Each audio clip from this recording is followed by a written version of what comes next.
I remember, like, anyone would probably go through this. You were like, man, I like working a lot and this and that.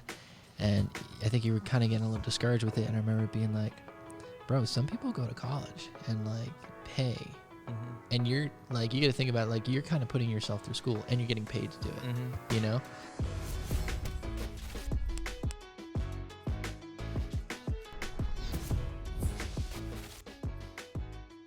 First week, this is the first podcast with Move Mountains Co. here. This is a podcast for creatives of all kind. And we usually go over some leadership stuff and kind of what's going on in the community.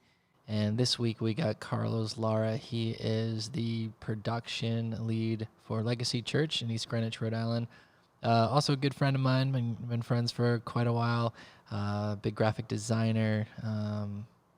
We'll take it away. Maybe just like a few questions off the bat, just to break the ice here. So, where are you from? All right. So, born and raised in Providence, Rhode Island. Okay. Favorite color? Favorite color. Fun fact. I'm not the best with colors. Have a color deficiency. So, but for the most part, I like blues. Okay. So you're actually colorblind, but yet you're a graphic designer. What's that like? It was interesting. It was one of those things that I didn't know until I got into graphic design work. It was the funniest thing when I first found out. It was someone was like, "Hey, can I get this in gold?" And I was like, "All right, yeah, that's easy." So I'm like, "All right, this is gold. Here you go." Boom, sent it back. Got a response. This isn't gold. And I was like, "All right, So I looked around, sent it again. It wasn't gold. And I was like, all right.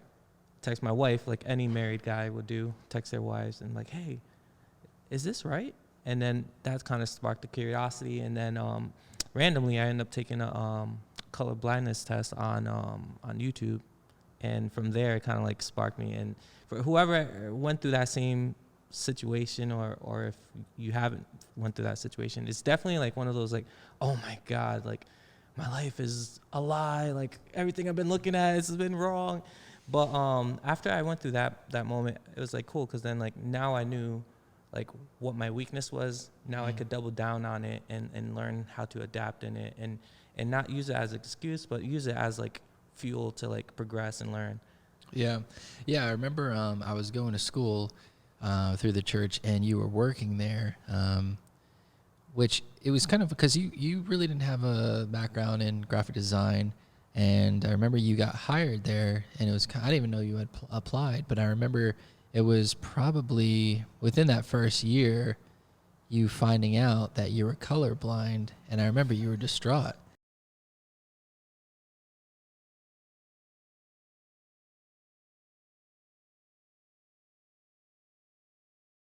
And of course there's like a learning curve, so it's like you probably weren't like outperforming the other designers, like, first year on the job. And then you found out that you're colorblind. Yeah. So yeah, what was that like? Yeah. So after I figured that out, there's different. It's color deficiency. It's like the proper term. And after I found that out, essentially it's like my red cones, RGB, is like the colors that we. It's our intern Jenny here. Let's give a round of applause. Yeah. Round of. Where is it? You can't hear it, but it's happening. So from there, I did what I picked up. So anyways, yeah, there's so it happens in my red cones in your eyes, how the eye like interprets colors. So anyways, I went through a whole like deep hole of like all that I could learn about that. I ended up finding out it's hereditary. So I got it from my dad, because I had my dad, it was around Christmas time. So I had my dad do the same test, and he couldn't see the same numbers I couldn't see. So I was like, I got it from him. Yeah, so that's what I love about your story. So you didn't have a background. This place took a chance on you, hired you. You didn't go to college. Nope. No schooling. Nope. And I remember, because some people are just like, I feel like naturally gifted. They have like a knack for graphic design. And what I liked about what you did is you stepped into this job, and I don't know if it was like the pressure of like the people around you, but I remember you just buying books off Amazon, and you had like a stack of books on your desk, like typography, design, and I think maybe you stepped in knowing a little bit about Photoshop, but you were there how long? 3 years? Yeah, eventually 3.5 years. Yeah, and then you became proficient in Illustrator, which no one else in that department knew anything about. It was just Photoshop. In design. In design, that was a game changer. Yeah, that was super fun. Yeah, super fun. So yeah, I mean, I really love that about your story, where it's just like, you know, someone who just had a passion for something is given an opportunity, and you just kind of took it and ran with it. You want to maybe like speak to that a little bit? Yeah, I think maybe what that was like. Yeah, I definitely want to address a few different audiences. First, the person that might be interested in like a creative field or is interested in creative in general. It could be a hobby or a side thing for you. Like anything else that you want to become good at or the best, or just good at, you just have to submerge yourself in it. And I took that opportunity and just submersed myself in YouTube, submersed myself in social media, submersed myself, like you said, in books. I'll give a shout out to one of the guys I follow a lot at that time. His name is Chris Doe, and you always heard me talk about him, but he's a phenomenal guy. He was a teacher at one of the prestigious graphic design schools in this nation, and he started his own thing on YouTube when the YouTube wave began, and he pretty much gave all his creative content for free. He pretty much explained the business of creativity, of how to become an agency, and through that ignited my passion even further, where investing in yourself is the biggest thing. But there's a bunch of helpful resources for those who are learning. YouTube is the greatest spot. And then from YouTube, finding creators that you like or you could connect with. And then this website, lynda.com, was a game changer. Give it up to Linda because she helped me learn a lot of stuff. So for those who don't know what lynda.com is, it's a website that has different courses. You have to pay for it annually, but has different courses on things like it's just skill-based. So like softwares like Photoshop, Illustrator, InDesign, Premiere Pro, like anything you want to learn, they have a course on it. And that's kind of where I took my classes, quote unquote, and just took notes, applied it. You know what I mean? I learned like shortcuts, and that was the biggest thing, shortcuts. Learning shortcuts to speed up your process, learning design principles. It was just so exciting as well. So for those who are interested in it and they feel called to it, they feel like it pulls their strings, it makes them excited, definitely just immerse yourself, ask questions. YouTube is the best thing you could do. And then for those who are in the field and has been doing it for a while, just continue to inspire yourself. You know what I mean? Because I think that was kind of like my balance, or my struggle, where I'll learn, and then I wouldn't be inspired, or I'll be inspired and I wouldn't know how to achieve what I was, you know what I mean, what I wanted.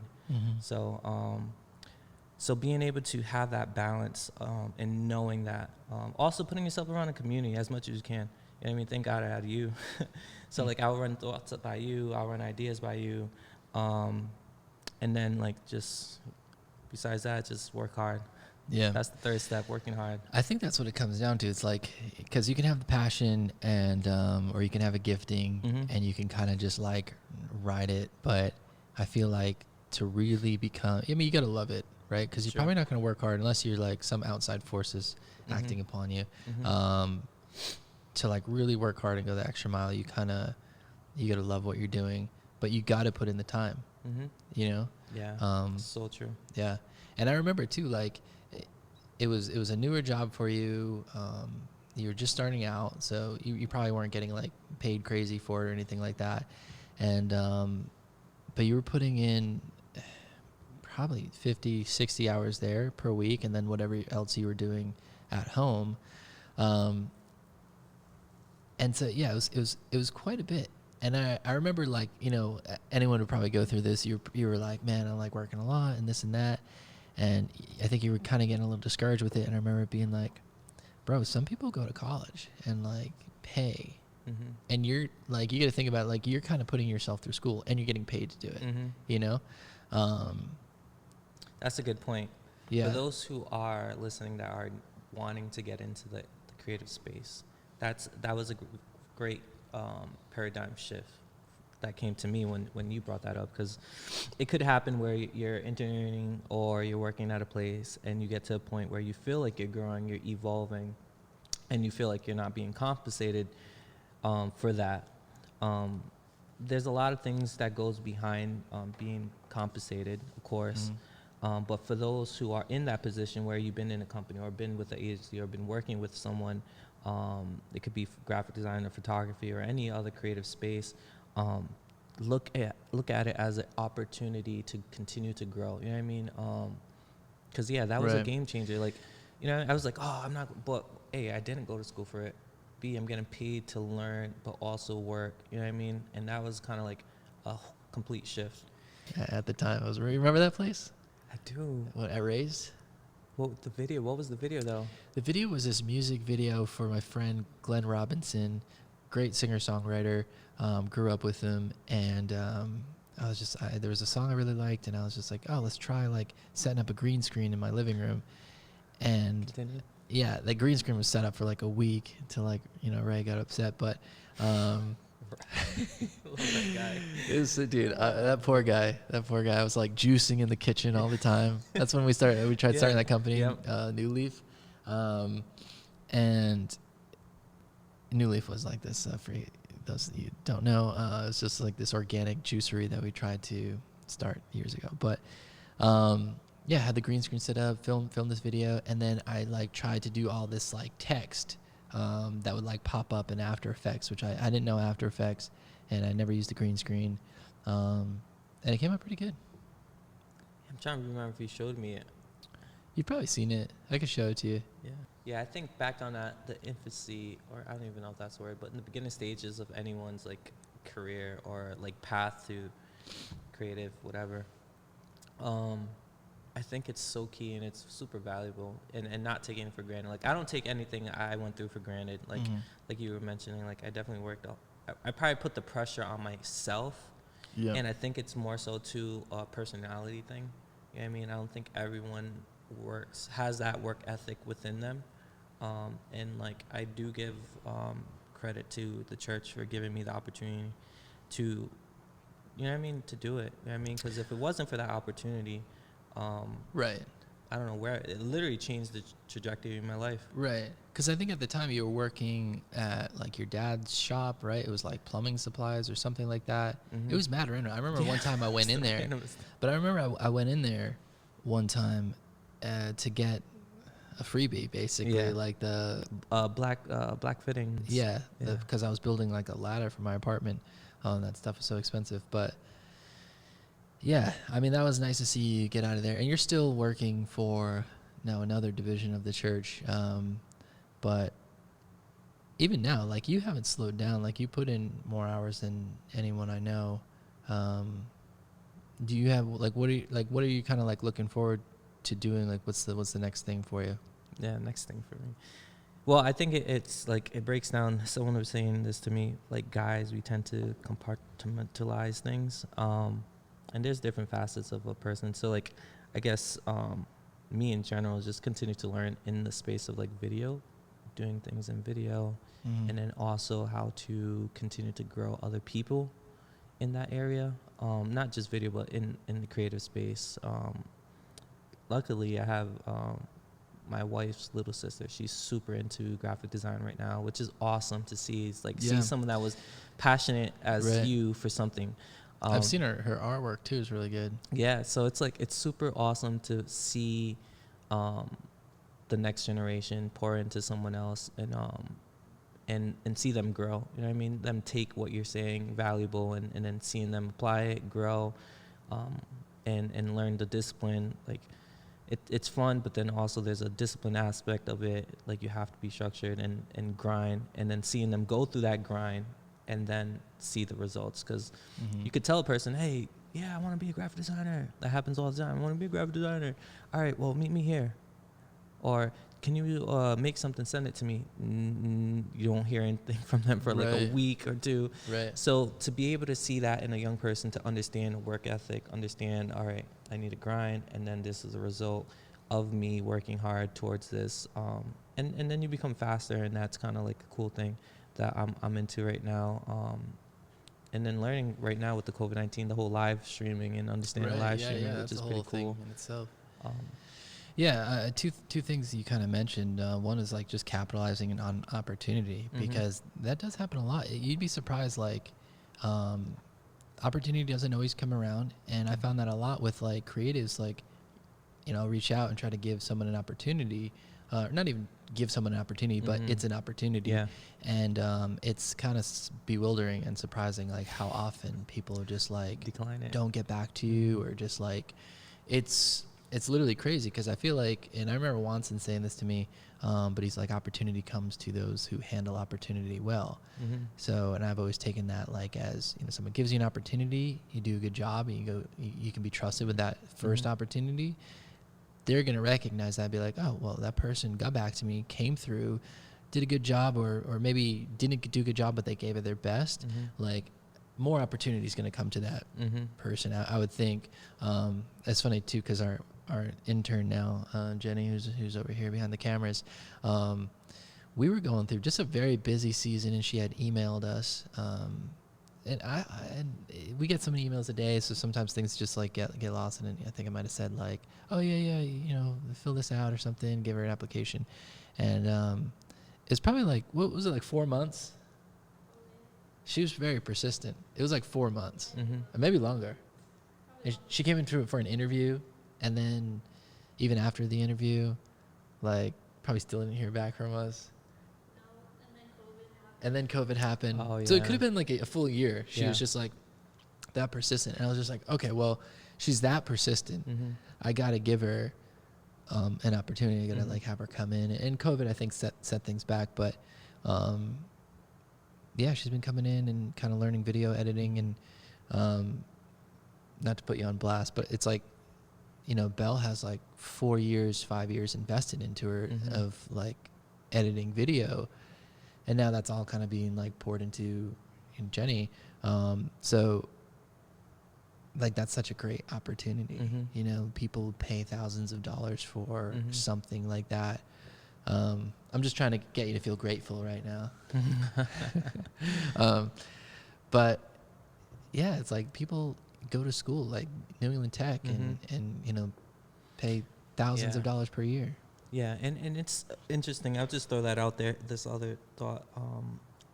Chris Doe also mentioned, like, instead of going to a college, a pristine college, or any college in general, and using that money to go to that school for 4 years, 3 years, or 2 years, whatever you're doing, finding who you look up to in the creative space and just kind of paying them to intern under them. Mm-hmm. And he's like, you'll get more value out of that and Yeah. more practical skills out of that than actually going to a college. And I was like, oh, it makes sense. Yeah, I'm not like a big college person. I never really liked high school, so college was one of those things where it's just like my parents were like, it was important, it's just like, oh, you got to go to college, I was like, I don't want to go to college. I didn't really do that good in school. And they were offering to pay for my college, but I had a hard time. There were a few colleges I was looking at, like Cal Arts and Full Sail, but they were very expensive, and I had a hard time. Full Sail too. Yeah, it looked like an awesome school, but it's just like, I knew I wasn't like a college kid or like a school person, and I was like, I don't want to waste money, someone else's money, and so I did end up taking like a few semesters at community college, but again, like I ended up dropping out, didn't do very well, and my classes were random. They were random. It was like drawing, Pottery. probably acting, I can see you doing that. philosophy.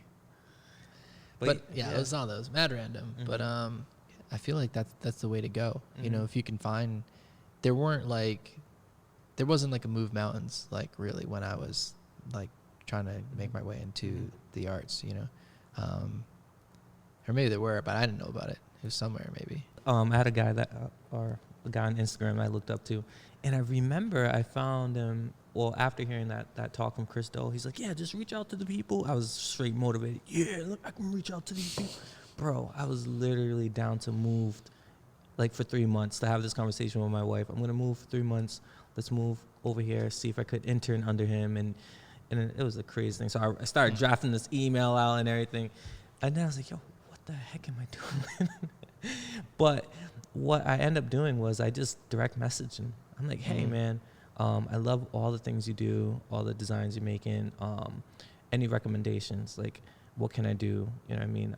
At that time, I was looking into, like, grids and understanding grid systems. And I was like, oh, do you use any grid systems? Blah, blah, blah. He's like, nah, just intuition. And I was like, oh, all right. I guess I'll figure it out myself. But that created an opportunity, and social media created an opportunity for me to reach a person that I looked up to. And I'm grateful that he was able to respond back to me, and we continue this conversation.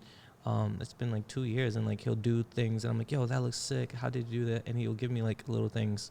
Once again, he's not like pouring in completely, but even with social media, if you see someone that you like, or see a photographer that takes great photos, or a graphic designer, just being able to direct message them it's also a game changer to connect with them. So I definitely highly encourage people, or anyone that's like interested, or follow someone who's like, yo, that's awesome. You know what I mean? I think even like, not to throw him out, but Rich, Yeah. like he did some behind the scenes stuff, and I was like, yo, this was sick.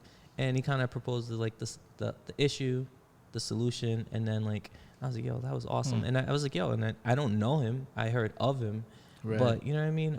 He's a human being like any like everyone. And I was like, yo, that's awesome. Like, yo, I can't wait to see more behind the scenes, just to kind of give him some like praise on it, because I thought it was phenomenal. So for those who are listening, you know what I mean? If you see someone on Instagram or social media, reach out to people. You know what I mean? Encourage you to do it, because like you said, even like interning, like you see someone, you reach out and see what happens. You never know. Build a relationship. Yeah, it's true. It's like, I mean, when Belga started here, I was in school. I offered her one video. I got so behind, I offered her one video, and took her like a month, and then she ended up like deleting the project file. And she's like, I don't want to do this. She like gave it back, and I was just like, I pushed her into doing it. I was like, you should. It's been a month. I kind of need it. But yeah, and I mean that kind of turned into a full-time job. But the other thing too, yeah, was there was a photographer around here that was great, and I was shooting, and I would go do a shoot. We did something like Janice, your wife, would always get me to work for free, and she was really good at that. That's like a talent for that. And it's a gift. It's a gift. That is a gift. And so we would go and do the shoot, and I'd be like stoked off like these photos, but then you get them into post, and you're like, this isn't that great, and you see all the mistakes. And I remember a big problem that I would deal with is like I would be souped off like a photo session I did, but then I would see other people's work online, and I'd be like, I'm trash. These are terrible. And I'm like, what are they doing? And I remember there was like this defining moment, because a friend of mine, she was, and still is, she's probably one of the best photographers around. She had just kind of mastered, to me at the time, she had like kind of, I was like, all right, what is she doing that's different? And, and then she kind of explained it. She didn't, I don't think she gave it away right away, but eventually I was just like, that's what she's doing. That's why her photos are different. That's why they're better. And once that clicked for me, it was just, I like took that and ran with it. And I don't know if it was like, but at the time it was just like this, like, revelation. It was a revelation, or it was just like, oh, that's the key. Like, that's the secret, and that became huge. And I don't know if she was like, kind of like coveting that, that's her thing. But she definitely didn't come just like straight out and be like, oh, here's what you're doing. But now that's how I am. I'm like, this is very important. Here's like a super important thing that it took me a while to like learn this. And if you want to learn this super important thing, you could download Sean's course. If you want the secret to success. For 3 easy payments of 19. The 7 secrets of photography. Oh man, that would have been a good plug. You Yeah. gotta do an online course, bro. I've been telling you. Yeah, Do like a we've thought Patreon about it. account. We've thought about it. Where you could share all these secrets, man. Yeah. No, it was definitely a game changer for our photography. I'm still trying to learn that secret, man. Yeah, it's really not hard. Like now, like, and there's probably a lot that I still have to learn, but for me, it's just like, photography is not hard, you know, or like, it has its challenges, but it's just like, especially like weddings, like, oh shit, we've kind of like just made it into like this template. And so it becomes easier, you know, with repetition. Do you feel like you've hit a wall now, like now that you've kind of have a process and you've broken it down? Like, is it less about the creative process? Is it less about being creative and more just like the work and getting it done? Yeah, I think there's different levels or stages when you're in a creative field, like depending on your position as well. And I just want to throw this out too. It's like anyone that's working in the creative field, there's positions, and like Tom Brady's coach, Bill Belichick would say, like, do your job, because it's a team effort. So once you understand it's a team effort, and depending on what your position is, like, do your position as best as you can. And then when opportunities open up to where another position opens, you run with it. In my case, I'm working for a local church, like another division of New Life. But it becomes more so like, all right, I'm a one-man band, but how do I build up a team of warriors and creative, like, people that are inspired to be and passionate for the things of the church, but also in their skills. So those are different hats I have to wear. But I think for the most part, I think it's like when you do get stuck in a certain place, not looking at it just in your lens, but stepping back and seeing the overall picture, that helps. All right, so like an example, if you're just a designer and you're just designing things, you could get stuck in like, I want to be leading a team. You know what I mean? And that happens a lot where you think you have it down, and you want to train someone else and have them take over that. So then you could like venture off and do other things. Or you could just be able to kind of create a team to do more, essentially. Because that's kind of where I was in the stages, where it was like the first year I was like working, doing everything, learned web design, learned doing the graphics as well, doing print, doing digital stuff, marketing. So then from there, it's like, all right, it's fun because you're running on all cylinders, but it's not sustainable because then you have a life. Right. So then, which I don't think you had much of a life, right? Probably that first year. Mm-hmm. I mean, you had 2 kids at the time. So, I mean, you were just like running. I remember you being at church sometimes till like, 9, 10, sometimes midnight. Yeah. Depending on the project. Right. But then like there's different stages. So if you're at the stage where you feel like you're just doing a task and you're like stuck, just look at it as, take a step back and see the bigger picture, and then see how you can help the organization as a whole grow. It looks like this could maybe go into a part 2, and we'll have you back. But any advice for maybe people up and coming, or like who want to get involved into something creative, especially in this community in Providence, or just anywhere? Yeah, I think definitely one of the first things too is like you need to decide if you want to do it or not. I mean, really decide, like, do I really want to do this, or is this a hobby? Because if it's a hobby, you know what I mean, there's a different set of directions or different set of like mindset to have with it. But if it's something that you want to generate money with, you want it to become something that you could live off of, you need to decide that first. Once you decide that first, then you could, like I said, make those next steps. If it's a hobby, just YouTube it, and do your thing leisurely. Don't put the pressure on yourself. I guess challenge yourself when you can. But if you want to make it something that you want to live off of, you have to decide it in your mind, and don't think about anything else. You know what I mean? Don't think of plan B. Just go for plan A. Have the confidence in yourself. If that's sparked in you, learn how to have a hard work ethic.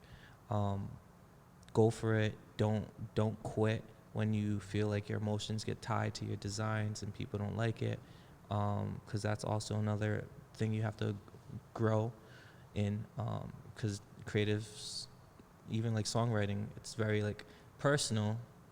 So when you share it with people, you're like, I feel weird. But you have to be able to overcome that so that you could just get the design out, remove your emotions from it, and then be able to grow with that. Because then when you hear critiques or you hear people's opinions on things, depending on who it is too, you could grow.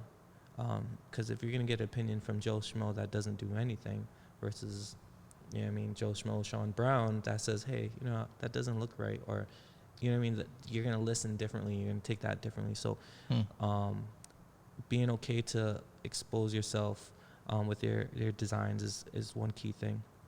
If you want to make it something that like you can generate money with, then you know what I mean, then you got to just wear many hats, go to school, you know, my friend would say YouTube Academy, because YouTube, everything's on YouTube.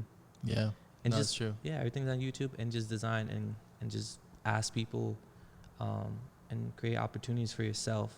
That's the other thing too. You could create opportunities for yourself. A lot of times, today we talked about people giving people opportunities, but a lot of times we create our own opportunities, right? Because of our, you know what I mean, our intuition, or because we were too stubborn, or we were just more passionate, or we just wanted to see something succeed.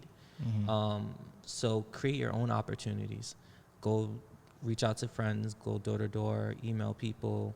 Like I said, on social, direct message people. If you see someone's social media or business doing bad, or you think you could do better, reach out to them. Hey, you know what I mean? True. Things like that, you could create opportunities. So like, once again, if this is something you want to do as a job, you have to start somewhere, and being okay with if that place is like on level 1, because it takes a few years. I saw you grow, and it's amazing seeing your business grow. And it didn't come overnight. And if you remember the conversation at me, Ranchito, we were like eating. It's like, should I pay for the knot, man? I don't know if I should or not. That's right. And it was pretty expensive. I don't know if it was like $400 or $800. That was $4,000. Oh my God. But I remember that decision. It was like, I was like, if this bride books, it was the first one, but I had her on the line. I was like, if she books, I'm just gonna put it all into. It's like going to the casino and putting it all on black. And I remember I paid for it. I threw it down, and for like 2 weeks, I didn't get anything. And I was like, well, that was stupid. Yeah.